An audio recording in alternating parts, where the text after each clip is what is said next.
Welcome to the beginning of another coaching episode where we will dole out suspicious advice that maybe no one should follow Very true. and have awkward silence because Chad's in his truck and Yeah. unresponsive. And No, I'm responsive. Mike is never particularly responsive. And I don't feel like hearing myself talk this week, so we're kind of fucked. Oh, we are. I don't know. Or we better hope that these guests bring it. I hope they fucking bring it. What training were you at today, PK? Working at Heights. Oh, Oh, I did So- that last year. We all did. Yeah, it's terrible. Did you do the full course or the refresher course? For some reason, I've done the course twice before, but somehow I ended up in the full 8-hour course again. And I got a 19 out of 20 on the test. It was very, Was it open book? yes. Yeah.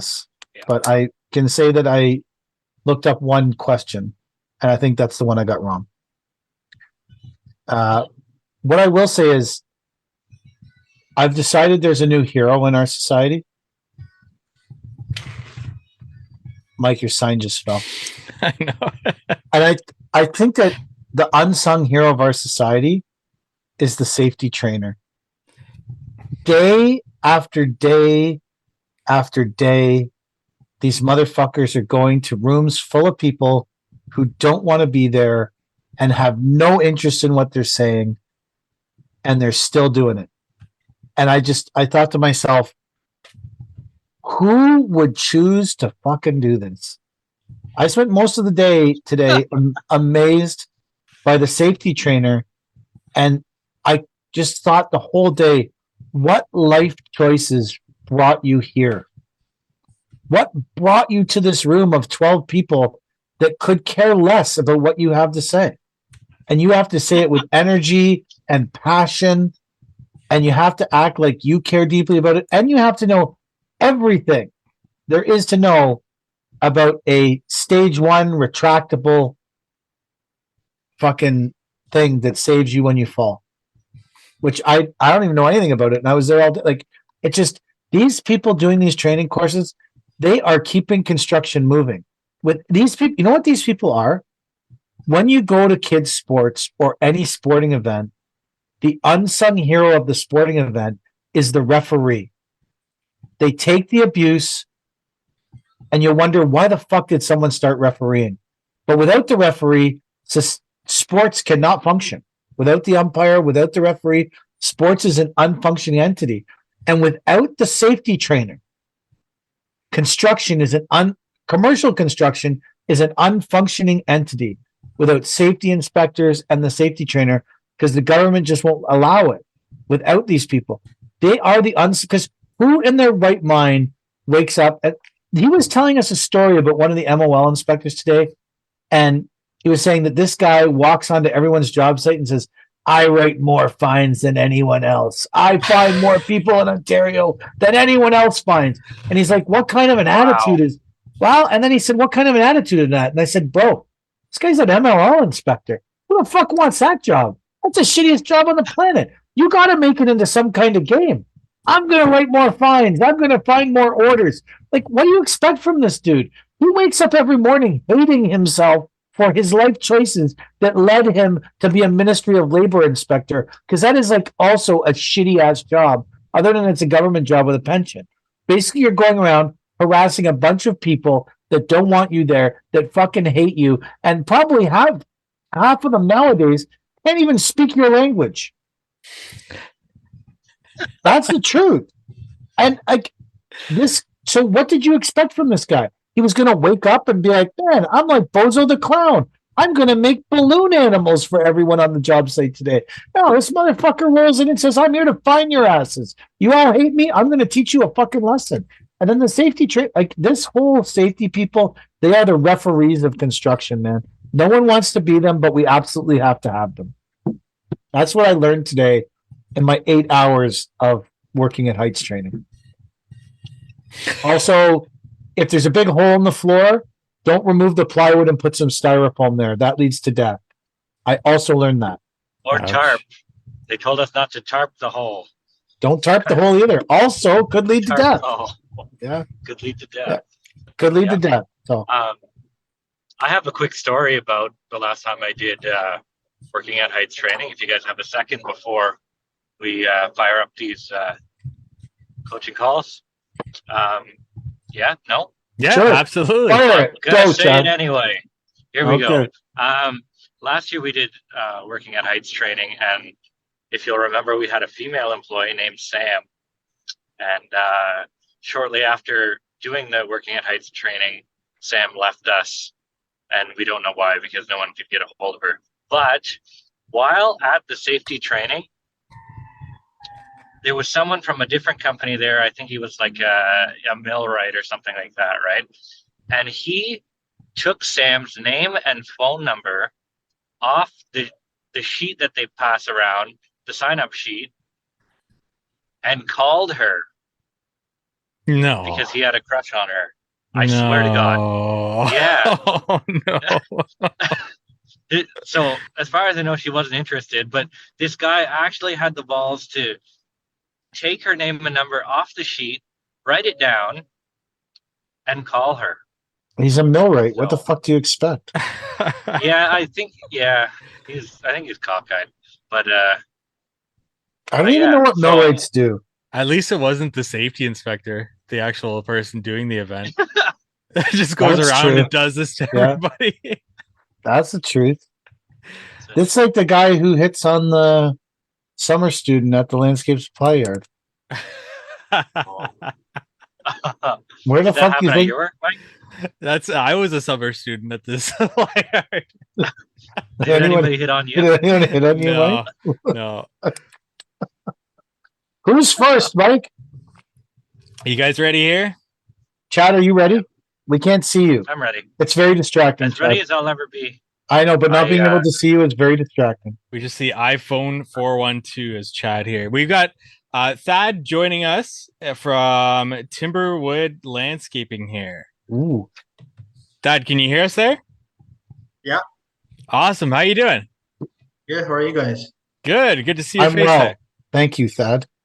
Can you hear me okay? Yeah, Absolutely. Better than Chad. Sorry, guys. What happened I to dropped the ball Chad? He's this too week. busy working. No, I'm driving. And I don't have a video whenever my phone is charging, apparently. I don't know what's up with that. Maybe it's a safety thing. Maybe. Probably for the best. It could potentially be a safety thing. Absolutely. Yeah. If you're in Should ask the Ontario, safety it probably inspector. is. Thad, are you located in Ohio? No, I'm in Alberta. So you're not willing to throw your hat in the ring to be the best landscaper in Ohio? No. Oh, I live all right. in Freedom, Alberta. Freedom, Alberta, baby. It's great to be represented by Freedom, Alberta. Yep. How much snow do you have right now in Freedom, Alberta? And everything's melted, but we already pushed twice, but everything melted. So we get the Chinooks, which is just a bunch of wind and everything warms up. So Uh, that's how we work here. I can tell I've you, got snow in Oppression, Cornwall. oppression corn. Oh well, we had snow, but it all melted, and now the job site is totally fucked up. It's a mess. It's just So all you don't mud. have a problem on the job site. There's a problem. Let me tell you, there's a big problem. Today we had a debate of how much of the job site to destroy to finish getting the plants in, Oh. and I said destroy it. Fuck it. Let's go for it. It is what it is. Our other planting job finished up today, so props to Matt from Apex and Kyle. They crushed out our other planting job. None of this is helping you, Thad. This whole conversation is just not helping you at all. So That's how could okay. how could we help you today?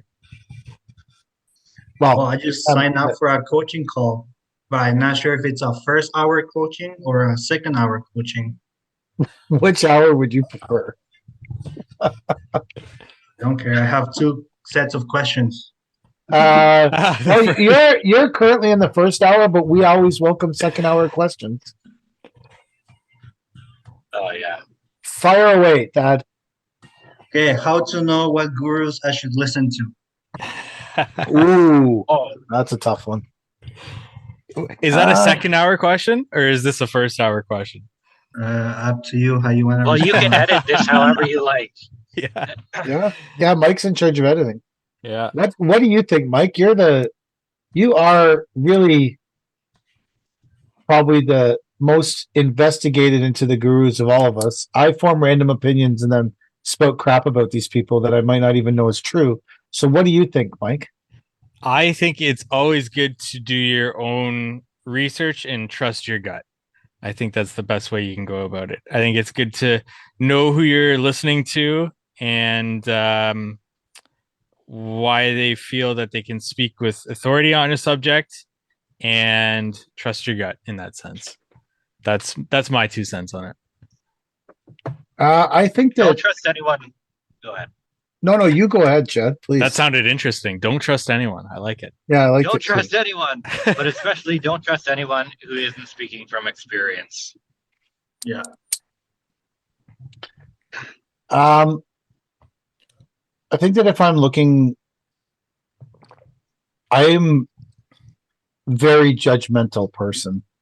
So if I'm looking at someone, and I'm deciding whether or not I think their advice, I think a lot of what the landscape gurus spout is stuff that you could either is general knowledge that you already know that they happen to be packaging in a fancy video with writing on it, or it's stuff that you could easily read in a book that they're just also packaging in a nice video. But I also look at like, are the people that I'm listening to in a place that I want to be? Yeah.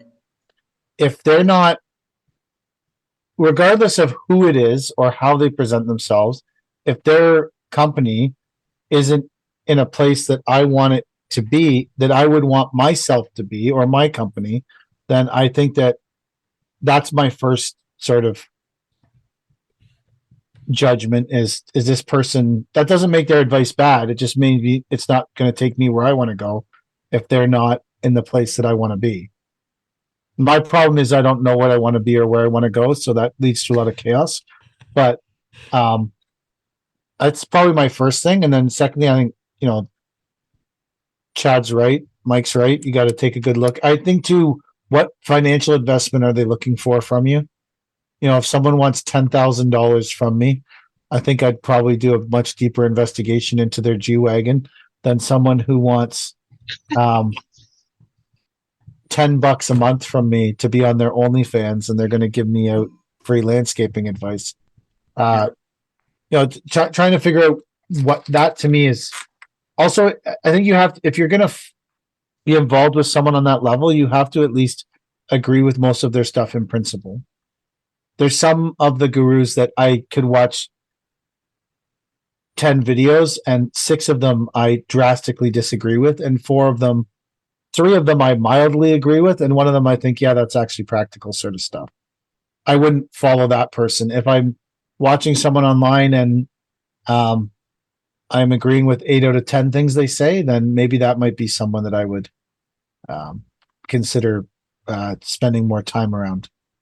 Also, I think there's there's a really big, sorry, Mike. I think there's really a big separation between gurus that are teaching actual hardscape insulation techniques and gurus that are teaching random business thoughts. Yeah. So I think that what do you need to grow your business more, or do you want to learn more about how to do high quality installs? Because I think that there's a separation along those lines with the gurus as well. You have to decide what you want out of them. Or maybe you didn't really care about this and you just brought it up because you thought it was funny. I don't know. Oh, No, I really wanted your input. Okay. Always good to wonder what risk they have involved with giving you advice as well. Whether or not you can buy a book on the subject and get better advice, or if they're just talking about information that's already in a book and they're wrapping it in like $1,000 course, whereas you can just buy a $10 book and get the same information. And then something else came up into my mind, but I forgot what I was going to talk about there. That's just, yeah. I also think that having a good look at anyone online that's posting anything and saying to yourself, are they So this is something I posted like a week ago. There's no rich, successful people altruistically trying to teach you how to get rich on social media. If an account focuses on getting rich, you aren't the beneficiary, you're the means. Yeah. And I think that that's something to look at. Like, I think looking at a lot of maybe having a deep look at landscaping companies or landscape gurus that have landscaping companies and looking at the things that they've achieved with their business and asking yourself, would they have all those things if they only had a landscaping business and they weren't generating money from social media? I think that's a valid question to ask yourself. PK said if he agrees with 8 out of 10 of the things. I think that if you listen to somebody and you don't find something that you do disagree with them on, you either haven't listened to them long enough and don't know enough about them, or you don't know enough on the subject to be able to have your own opinion, to be able to disagree with them on something. So you should continue to learn more about the subject. Yeah. Fair. And it's not only for gurus, like just anybody that you seek advice from. Right? Yes. Yeah, I want to see 10 years in the landscape trenches before I'm going to follow someone's advice. 10 years. 10 years. You want 10 years? Okay. Yeah. It's like you're like the insurance company that wants 3 years of experience before someone can drive one of your heavy trucks. Why can't I have criteria? No, I think if you should. The insurance can have criteria. I think I should be able to have criteria. I absolutely agree with you. I mean, that's not to say like a new guy can't have something smart to say, but I'm not going to pay him to say it. We gotta have a track record here. Not just gonna. I don't like to give out my money to begin with, so I'd say at least 10 years before I'm giving you a penny. Absolutely. All right, next question. Okay, since we're in the first hour, these might go mostly for PK and the father. Father. Haven't heard that in a week since I laid all the guys off. So when we started out, obviously we got a dump trailer, right? But a couple years ago, we bought a small dump truck, like a GMC. We're trying to grow that part a little bit more. So when it's not busy, then we like to do deliveries for other people. How would you recommend guys getting the word out? And since you technically are gonna service your competitors, how would you approach it? If you wanted to keep your dump truck? How big is the truck? We can hold 8 to 10 tons. 8 to 10 tons. So it's like a single axle GMC. Yeah. Yeah. And I eventually want to buy an actual dump truck, like a tandem. Yeah. That's what we use out here. Go ahead, Chad. I tried that a couple of years ago to start, and it got to the point where I was pulling my guys off our brick sites to go do a delivery and shit, and we take it as a loss. But I figured, hey, if we can grow this part of the business, it would maybe not be a loss in the future because we'd have a dedicated guy and all this shit. Didn't work out all that great. It never took off for us, but there's a retailer that we have in town that doesn't have their own delivery trucks, and every once in a while they'll offer us up to deliver a load or something like that, which is maybe a good starting point if your retailers in town don't have their own little dump trucks to run a load or something like that. Other than that, I don't know, Facebook Marketplace. Homeowners in the spring really want a good deal on getting gravel and shit like that, right? So I'd say I'd pump the tires in the spring if that's something you're really looking to get into. But I think that market sort of dies off in the summer and maybe even in the fall, unless you really hit the other contractors hard and you can really be there for them whenever they need you. I would say that a hard thing to do part-time for what Chad, one of the reasons, Chad said, like, if you're going to pull your people off other stuff, or you're going to potentially delay your own projects. We're obviously my business model is a lot of gravel delivery and bins, to 99% of it is to other contractors that I know. So I market it as we have a good turnaround. We have a responsive staff. In general, I would say that we have very good timelines, to get people. I think we also deal well with, I think that if you want to do that, the key to any kind of business like that is, if you really want to do that, you have to be someone who solves other people's problems. Yeah. Like, that's, I think, the key to that. I think one of the things that our entire trucking team does really well is solve other people's problems. When someone has a problem, they call us. I think in general, we can find a solution for them when it comes to fill removal, or getting gravel to site, or transport. We've had people call us because they can't get their pavers delivered on time.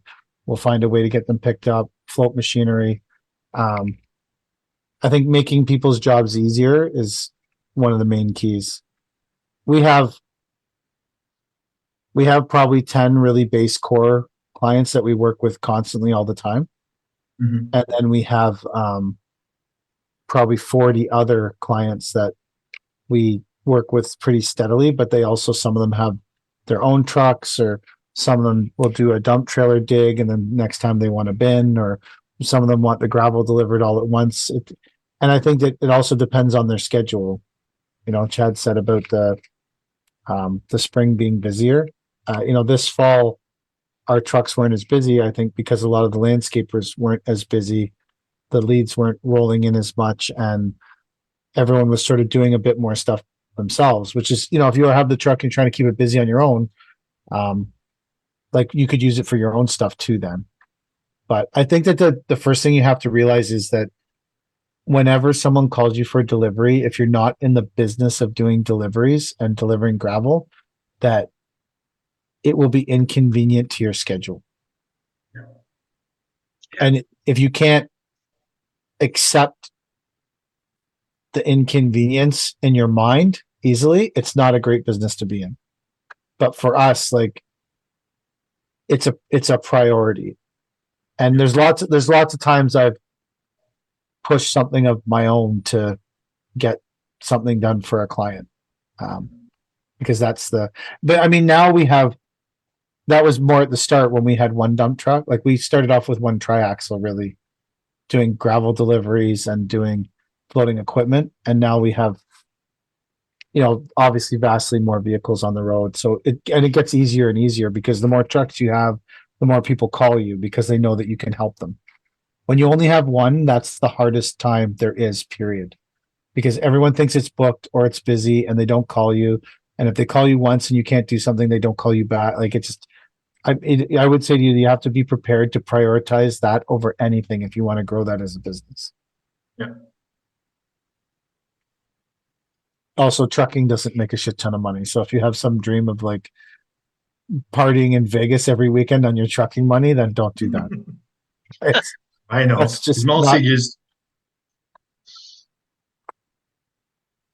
like, what's your goal? Like, do you want to have lots of trucks, or? just kind of have a driver just dedicated to it. Last year I had one, but when he wasn't busy, he would just help the crews, right? So Yeah. Just a little bit more business, I guess, to keep him busy. That's a good driver if he's willing to help out doing anything but driving. Yeah. Well, he was younger. He was a laborer turned into driver when we bought the truck. Gotcha. So Yeah. then also, that's the main goal. It's tough with one truck. That's what I would say to you. It's a tough go with without having, like, sort of a dedicated. Like, our bin trucks have been slow. They're always slow in December. I mean, obviously not as many people are digging, But Cody takes the truck and a bin to the job sites, and she'll work with the crew on site. And then if someone calls her, she jumps in the truck and she goes. Mhm. No way. Good for her.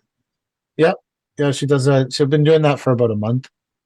Some days there's work all day for her driving the truck, and then other days there's she does a lot of her own truck maintenance too in the yard. So she'll grease all the trucks in the yard if she's not busy and stuff. So but that's ways to keep her busy too, because that stuff, especially with hook trucks, there's a lot of grease points on them. So she also does, but she's oftentimes takes a truck and then keeps a bin on it. And if no one calls for the day, she drives the truck home. And if someone calls, she can go out and do what needs to be done immediately. So that's another way to do it too. You have to have the right driver though. Next question. Unless you didn't think we gave good enough answers. Oh, that was a great answer. Especially since Chad kind of just started getting tandems too. So Yeah, Yes. like I love our tandems, but I didn't buy them with the assumption that we'd be putting them to work for someone else, because from everything I've heard, nobody hires a tandem. In my city, at least, they all want triaxles, right? You can't. It's hard. It's real hard to put a tandem to work in my city, but GCs will gobble up a triaxle at a terrible price all day long. yeah, Like our, I think, what are we getting? 95 an hour for a tandem, and like 110 for a triaxle, which I don't know. Whenever we do our put it to work for ourselves, it makes money, but sending it out to work for someone else, I don't know necessarily if the numbers crunch, because obviously I don't know my numbers. We just find out at the end of the year if we made money on it or not. Obviously, I don't know my numbers. Obviously, Love it. yeah. I don't know. We have a tandem as a backup that's probably put on maybe 200 kilometers this year, but it was there when we needed it. Probably saved me a day. So I have the second float just for that. Yeah. Like we have the 30-ton float, that triaxle float that Darian pulls 90% of the time.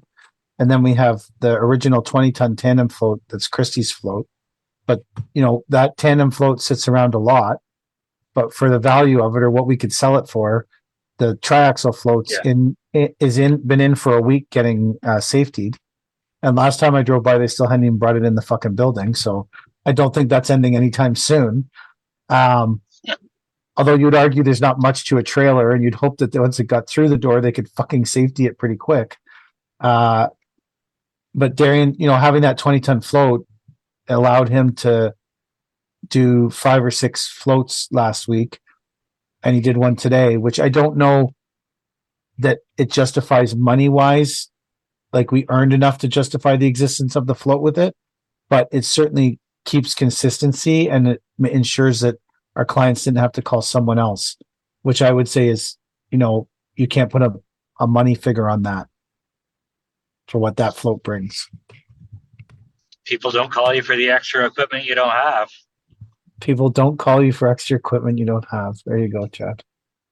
Absolutely. that's some wise words. Next question.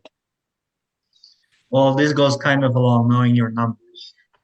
Oh God, Mike, you're up, baby. You better be Where's paying Mike? attention and have your mic on.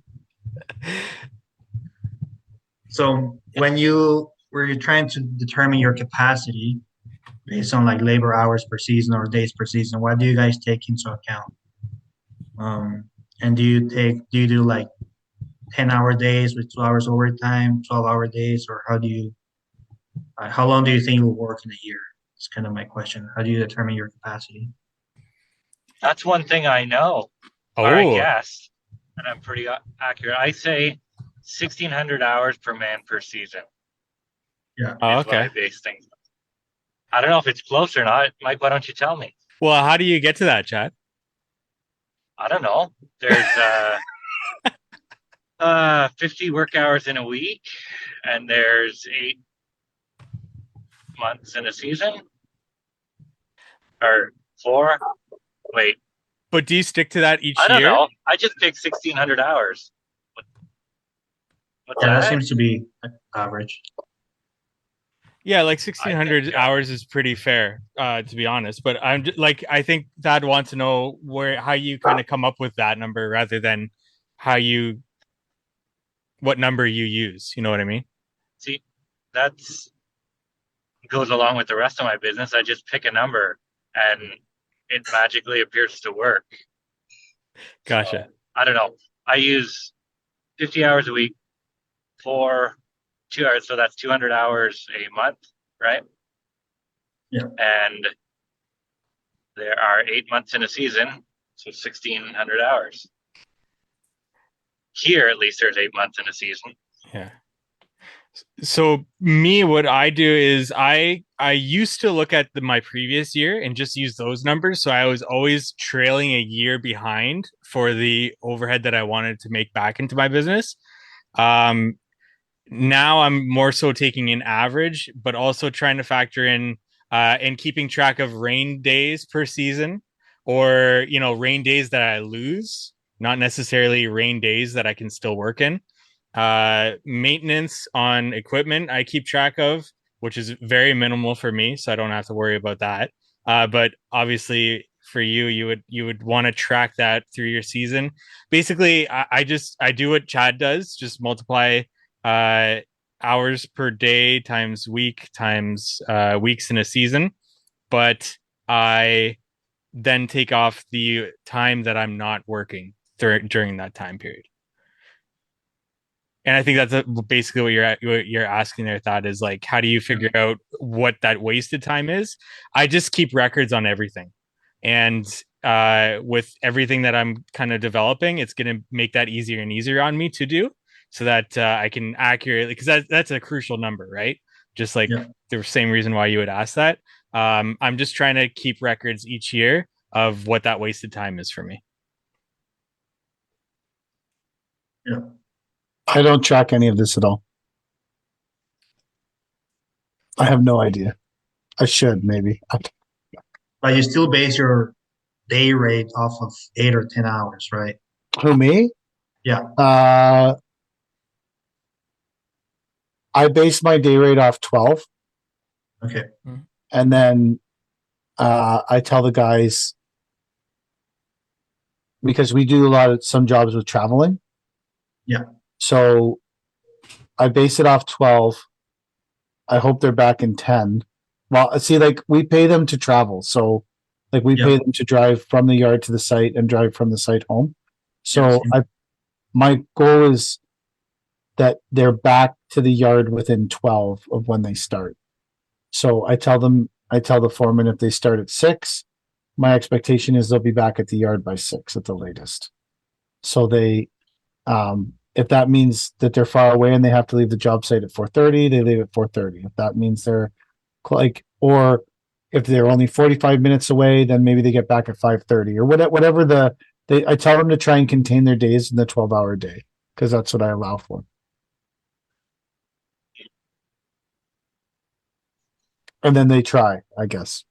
So if I was a better business owner, I'd probably track that and see what happens. But I say those things and then I don't know exactly. I think they do that. I'm pretty sure.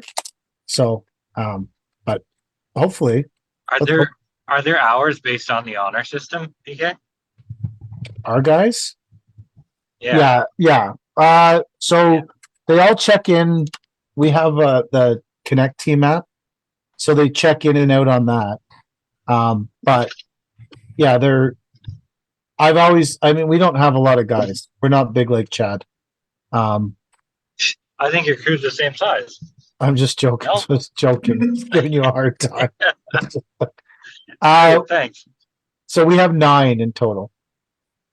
Well, 8. Same as us. We have 3 drivers and 5 staff. So we have 8 in the field, not including me. So how many do you have, not including you? 7, not including me. Ooh. So Mr. Big Time, you've got more. I have one more. Yeah. So because we're a small outfit and I don't have any grandiose plans of being a big outfit. I kind of just run by if I don't trust you to put that to mark your hours fair to what you work, then I don't want you to fucking work for me and you're fired. If there comes a minute when I don't trust someone to do that, then I just get rid of them. I understand when you have 100 employees, you can't do it the way I'm doing it. You have to have a more confined system because you won't know every employee intimately. Sort of like, I mean, there's not very many of us. I know everyone pretty well. It's a big difference. If I guess if I was preparing to grow to 25 employees or 30 employees, the system would absolutely not work and I'd have to have a different one. But for me right now and the people that we have, I trust them. I don't even know. We were having a big debate in the summer about time cards for some fucking reason. I don't remember why. And I was literally saying to people, I don't know. I've never looked at your fucking time card. You've been here 3 years. I don't fucking know what you write on it. Like, they go to Kelly. Like, I don't fucking, anyway. But I know that wouldn't work in we'd have to have a different system. I mean, I know that. Yeah. But for now, that we just go by the honor system. Yeah. That's the way we do it too.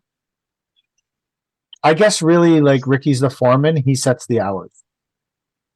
But then Kyle's been working for the last week and a half on a different planting job by himself with Matt from Apex. So Kyle just set his own hours because he's the only one there.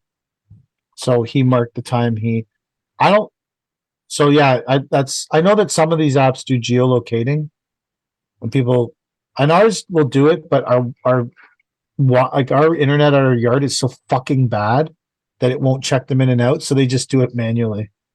But anyways, that's how we do it. By you, Chad? Yeah, I'm on the honor. But is that the question? How we track our guys' hours? Yeah.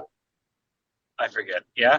Yeah, Yes. we do the same thing. I just, sometimes I like to cross-check with another guru about how they do it. And PK seems to do it the same way that I do. At the beginning of this year, hired a couple new guys. And they're like, okay, so we fill out our time card and then like you sign it at the end of the week or every day or what? I'm just like, what? I don't want to see your hours. Send it to Connie. Send it straight to the bookkeeper. She'll flag it if something's way off, right? If like one guy worked 10 more hours on the same job site as someone else, like she'll flag it.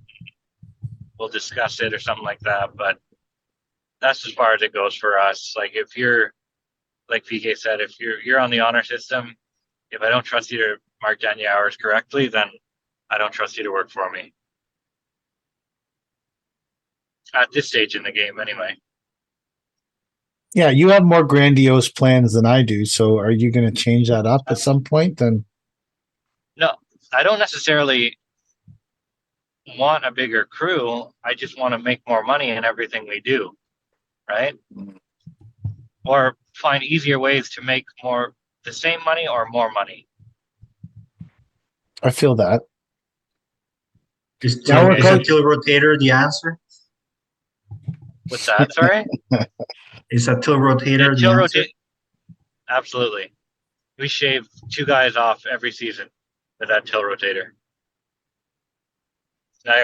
Not even a word of a lie. Like if you thought about bringing a man with a broom to a cleanup site, you can send him somewhere else because he doesn't have to clean up on that till rotator site.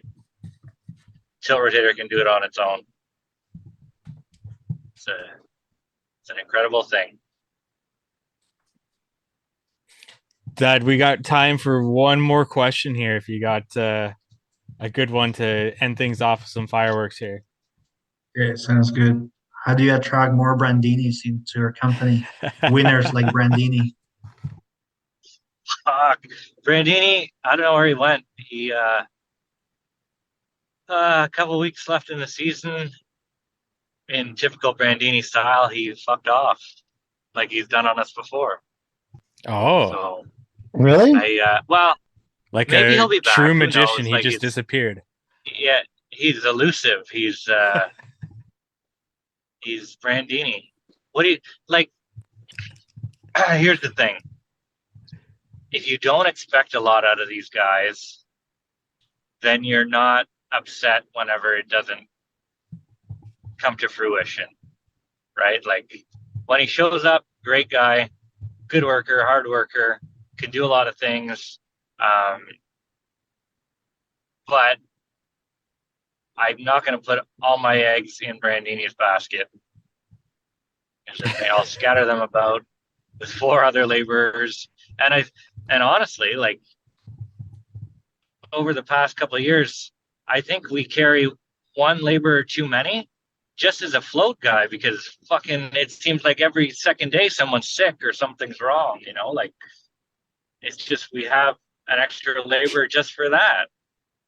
And, Back in the day, I used to hire, if we needed 8, I would hire 12. Feeling like two would peel off immediately. 2 are either not going to show up or only work 1 day. 1 is going to work a week and quit. And then maybe you have 1 extra guy for a bit. And then sooner or later, someone is going to like get arrested or whatever. And maybe so then Brandini got arrested. Who knows? You don't know. You weren't his only phone call. Have you ever been have you ever been the only someone's 1 phone call?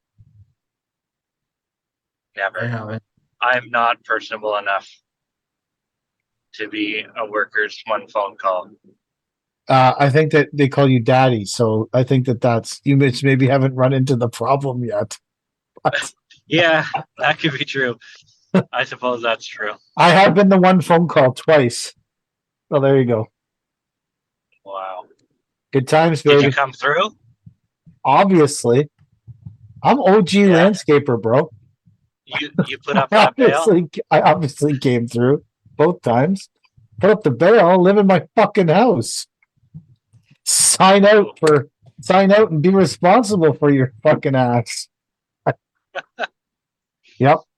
Anyways. What happens? Do you go to jail if they don't smarten up or what? I don't know. That didn't happen to me, so I can't testify to that. I can only say that I have been the phone call, then gone to the police station and taken the person from police's care and brought them to my house.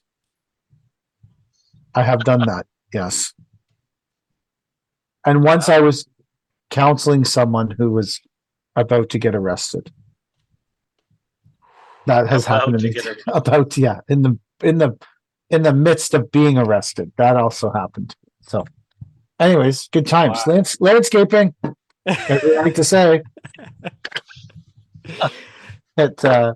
So there you go. Well, did we satisfy your questions there? Of course. Awesome. You guys are my favorite gurus.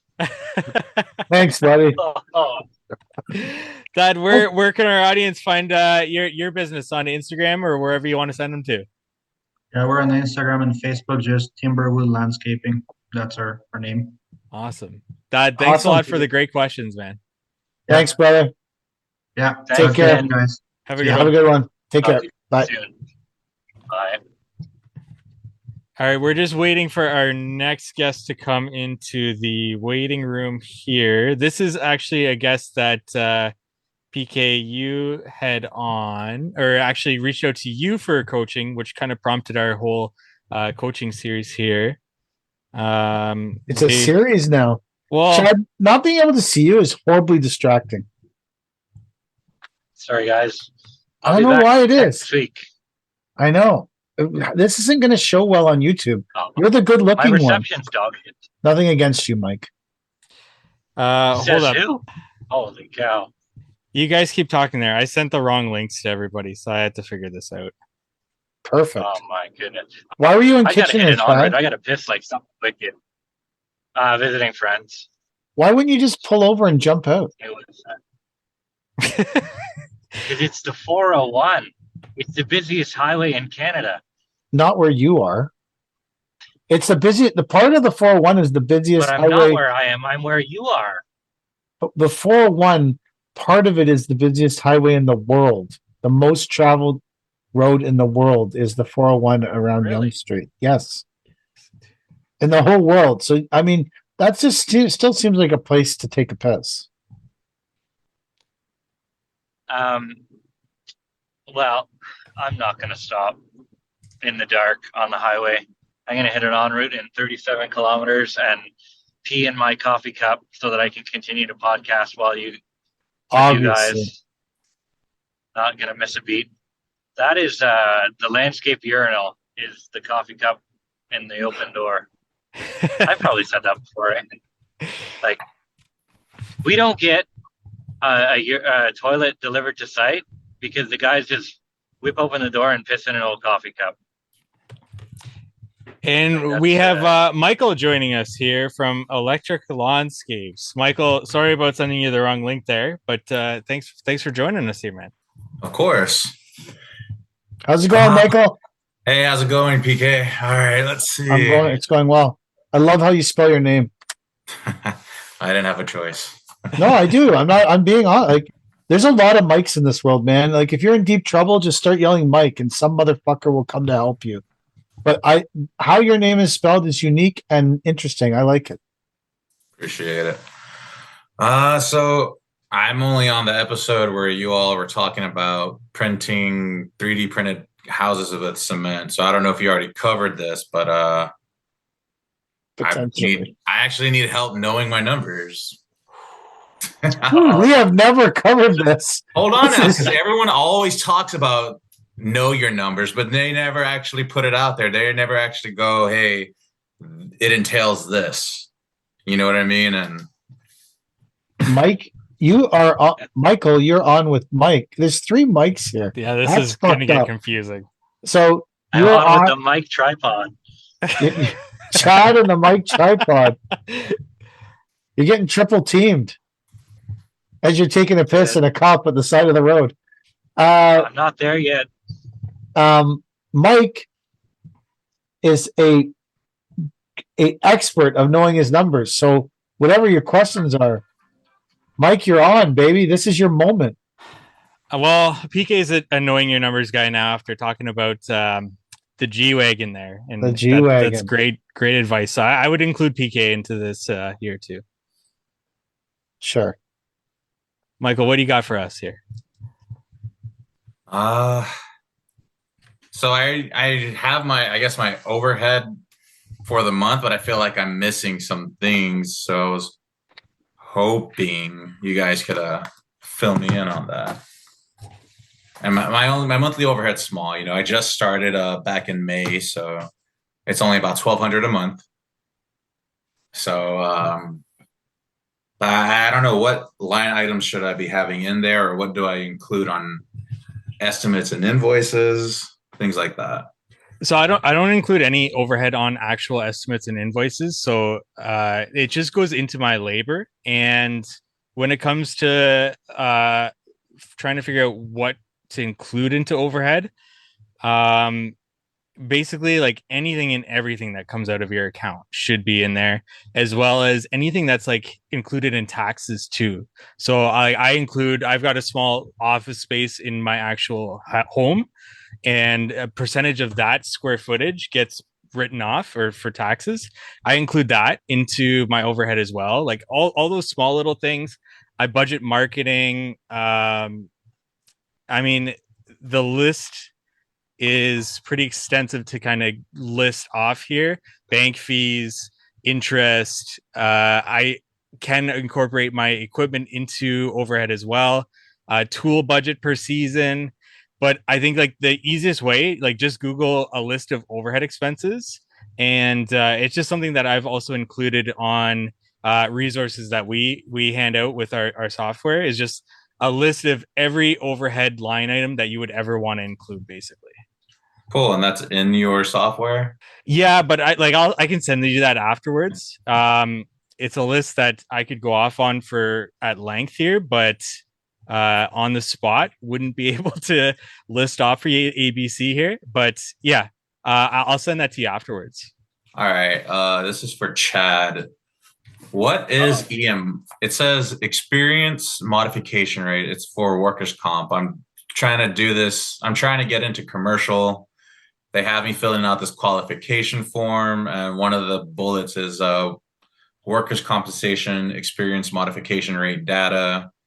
And it says for what is this? EMR is, and has 4 boxes. It says interstate rate, intrastate rate, monopolistic state rate, and dual rate. What do those mean? Holy shit, I have not a clue what any of that means. Like, Are you what state are you in? I'm in Kansas. Oh, holy But I shit. mean, this is a vendor contractor / supplier qualification form. So I got a Who contract, does your? but now I'm a Do you little have bit. anyone in the office? Like, Oh man, do you have an office staff? Or I'm anything? a solo Or owner operator. You're the office staff. That's. Yeah. I'd like to say I'm the only one in the office, but I got a bookkeeper that I push into doing all this sort of extra little stuff like that. Obviously, you don't have WSIB. What's WSIB called down there, guys? workers' comp. Yeah. Workers' comp. That same thing. So I'd assume that you pay that every month or every quarter. Every month, but Every month. yeah. So, have you tried Googling it? Whenever I don't know shit, I just Google it. No, Like, I have no but clue what those things mean. I know that one of the big GCs we work for is going after something called a core certification. And Yeah. I think that might be only in Canada, but it's pretty extensive. And I had no clue what I needed to do for that. So they did it for me. If you work with any GCs that are really good to you or that you really have a good relationship with, just ask them, man. Like, they'll hold your hand through it. It's if they want to build that relationship and keep you a good price and all that stuff, I think that's a good place to start. Like, there's no shame in not knowing any of that stuff, I guess. Or maybe there is, and I'm shameless. But it's all good, and that's why I'm asking. Just let's see. I got that. And unless then, you know, PK. Sorry. You do a ton of So that's one of the reasons I was at training today for workers' comp, because the general won't let us on the site. Sorry, I was at training for working with heights. The general won't let us on the site without having 3 basic: the working at heights course, the Ontario 4-step program or ready to work program, which obviously you don't have in Kansas because you don't live in oppression, Ontario.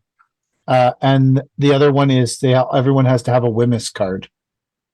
Those 3, which is like a handling chemicals card. So those 3 things are 3 things that almost any general won't let them on site, our guys on site without.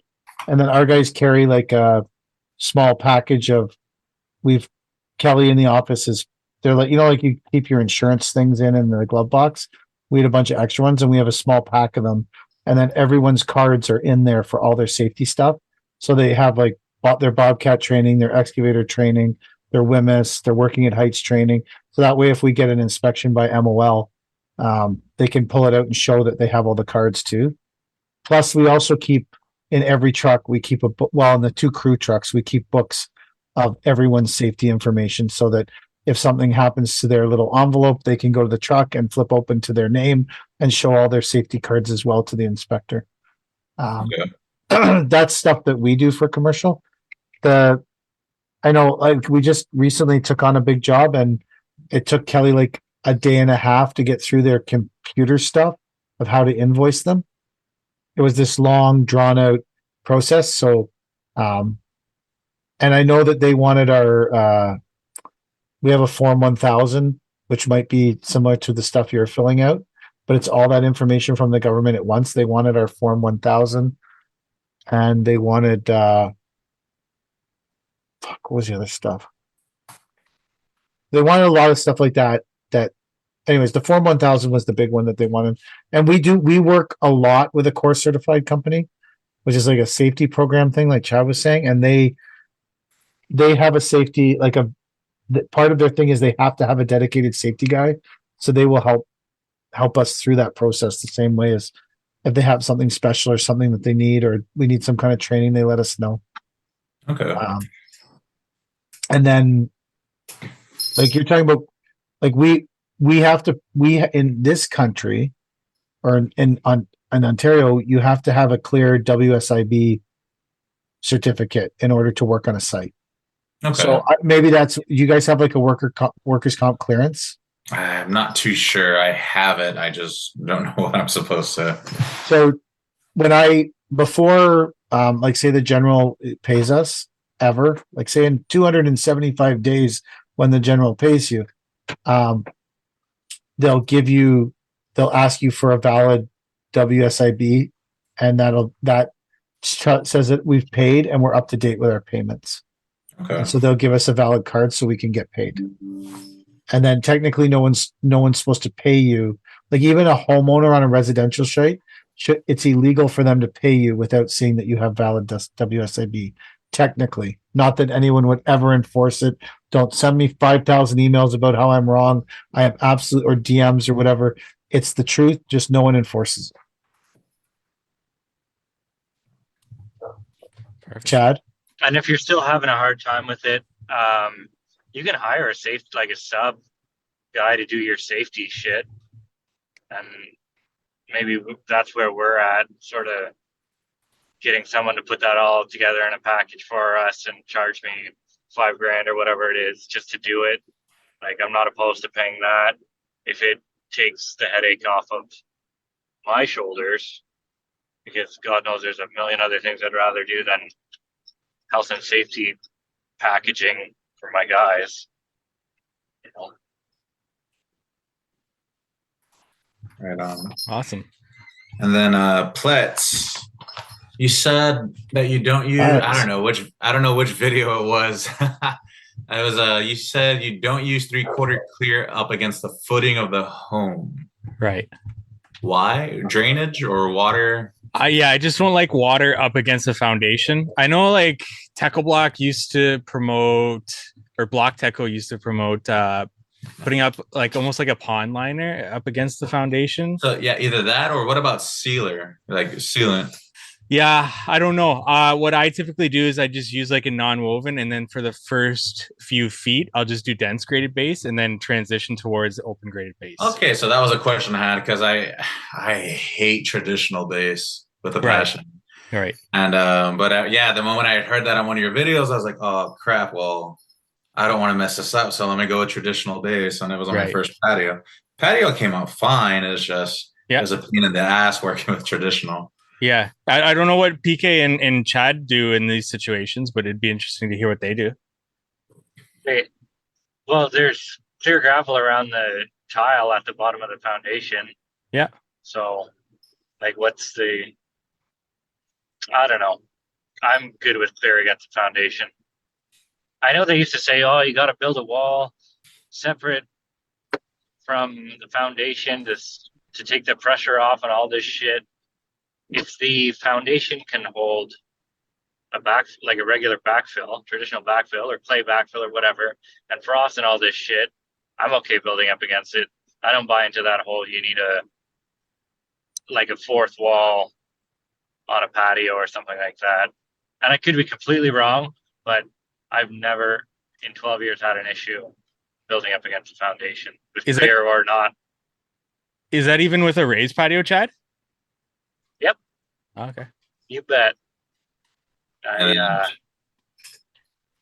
never had a problem, and I could be just lucky, but I've never found a fourth wall to be necessity along the foundation. Okay, because I just want to go 3/4 clear, like that's it. I just want to do open graded base. I don't. People around here, they hear open graded base and they act like they never heard of it before. Like no one knows that all they want to do is just strictly traditional. Like, oh no, this is what you're supposed to do. And I'm like, all right, these are not the people I want to learn from. Their work's nice. It's just, I guess they're stuck in old ways, I guess. So. It could be something that's worked for them for a long time. Yeah. You know, don't fix what ain't broken. Yeah. This is the way we've always done it. But they're also the people that. I agree with you, by the way. I'm just being devil's advocate. I know. It's just that they want to go ahead and it's like, oh, well, it rained us out, so we're going to wait a few days. And I don't want to. That definitely is. just for the speed factor alone of how much quicker you can work with a clear gravel base, I would choose clear every day instead of packing for hours and hours. Exactly. All right, let's see. What do y'all think about the electric? What is it? Concrete cutter. I don't know what they call them now. Everyone's got a different name. The Tesla Quick saw? cut. Yeah, quick cut. But I know Steel has theirs, and I'm looking at getting a Greenworks. So I don't know. So we did legit talk about this last week. I think about how much we like the cutoff saws, Right. the battery powered cutoff saws. Or we were talking to the best landscaper in Ohio, not Caleb, and he was saying that he only uses the battery powered saws. Oh, okay. I met him just a few weeks ago, but yeah. Oh, nice. You met the best landscaper in Ohio. Ohio's not too big. Maybe the second best landscaper in Ohio. You met Benjamin, or you met Caleb. I met Caleb. We've never even met Caleb. Well, I haven't. Mike I have. I've never met him. Didn't you speak at LAL one of the years? Me? No. They wouldn't PK? invite. Brian would not invite me to that. You see the class of people he has speaking at that thing? There's no way he would invite me to that. He might let me attend. Maybe if he did it for free. Sure. I think he only does it for free. I've only ever done it. No, one time I got paid to go to Alberta, Manitoba. Yeah, Manitoba. And I did a speaking thing for the Horticulture Society out there, whatever it was. But yeah, I would do it for free. There you go, Brian. If you're listening, I would do it for free because that's what I do for everybody. We were talking about what were we talking about? Oh, the saws. Anyways, everyone really likes those things.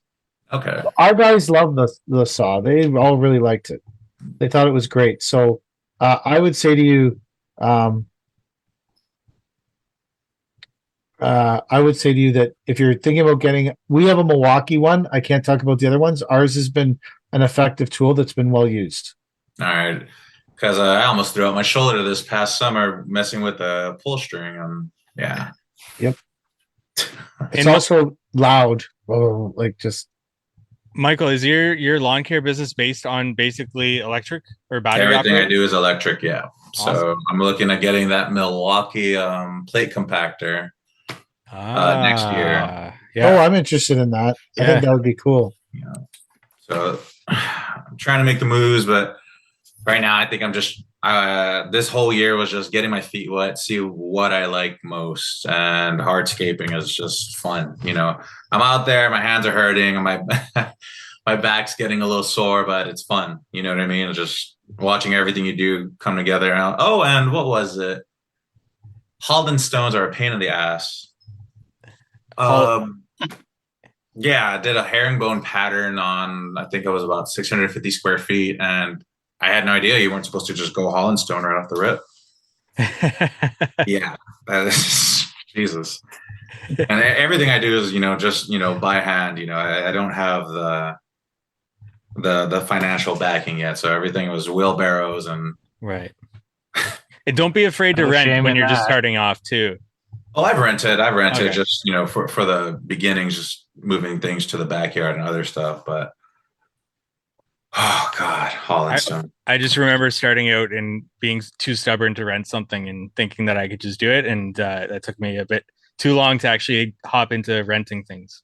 So that was me. That was me in about June or July, and then I was like, "This is ridiculous." I'm spending too much time doing all this, and then just to make sure I did something right. Oh, that's what I did. I was looking for videos on how to properly lay pavers on this other stuff, and your YouTube stuff kept coming up. So I was like, oh, and he's got diagrams. So it was Barney style for me. I was like, wow. No, the videos were perfect, man. I was like, this is ridiculous. He's too underrated. No one knows of him. I appreciate that, man. And then I heard of Paver King and Chad from Caleb. Ooh. Yeah. Really? Caleb talked about the Paver King? Oh, every freaking time.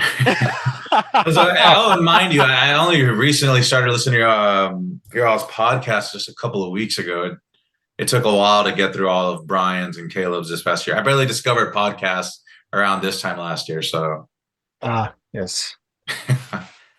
binging everything and yeah, right It's- now it's- your all's is a breath of fresh air for me.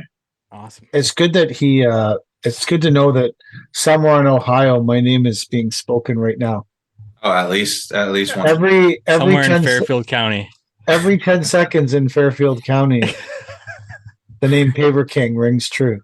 And then every 40 seconds, the name Chad. Oh yeah, Chad comes up. But no Right. no plets. Oh, That's unfortunate. have y'all ever heard of the arm wrestling whisperer? No. No. It looks like Chad looks like him. I thought because I was like every time I heard y'all reference Chad and your all's polls and people that want to bring Chad to meet their mom, I was like, who is this guy? So I go look him up and I'm like, that's the arm wrestling whisperer. What the hell? And then upon closer inspection, I'm like, oh no, that's a Canadian. I mean, never mind. Well, I need to check him out now. I thought Tom Cruise was the thing, but maybe it's the arm wrestling was. So are you listening to I guess you're listening to the episodes where we were doing all the polls last year? Mm-hmm. I just heard those this Yeah. past weekend. And we didn't have any material, so we were talking about them. Perfect. Michael, No. we got time for one more question here. If you got All something, right, let's see. and we can always do this again in the future here. Honestly, I think that's it. I mean, Okay. Yeah, I wouldn't ask us anything else either. no. So is one of your strategies for marketing your company to market as an electric company? Yes. Yeah, that's one of your You know, strategies. It's a good strategy. I'm selling silence. I mean, my mowers are quiet. My string trimmers and my leaf blowers are pretty quiet as well. Oh, you know what I started off with? Heart. What? Hearts. tools. Oh, that's Ah. great. Awesome. I generated about 92K in revenue from about May till now. And it all started with a little 20-inch, not even self-propel, just a push mower. And From Art Tools? from Heart Tools. Chad has one in his garage. Never posted I about do. it. Never It posted was about free. it. Never posted about. So when I heard you all talk about Heart, I'm like, oh, this is a podcast for me because I don't want to go talk to all these other big, lawn care guys. And like the moment they hear Heart, they're like, oh, that's Walmart. I'm like, I had some shame, but I was like, Art Tools are more than welcome on this podcast. Yes. they can take a beating. Their blowers cannot, though. Everything else can take a beating. I have one of their blowers. My wife loves that lawnmower. My wife still pushes that thing around. She likes it better than our gas-powered Husqvarna. Yeah, they go, and the batteries last a while. So- Yeah. So are you? it's- Sorry. Go ahead, Chad. No, Oh, I originally bought my wife the Husqvarna, and I told her we're either hiring someone to do our lawn or you're doing it because I don't have time for this shit. And she's like, "Oh, I'll do it for exercise and all this stuff." She pushed the Husqvarna for 1 week, and then miraculously the Heart blower showed up for free, or the Heart lawnmower showed up at our house for free.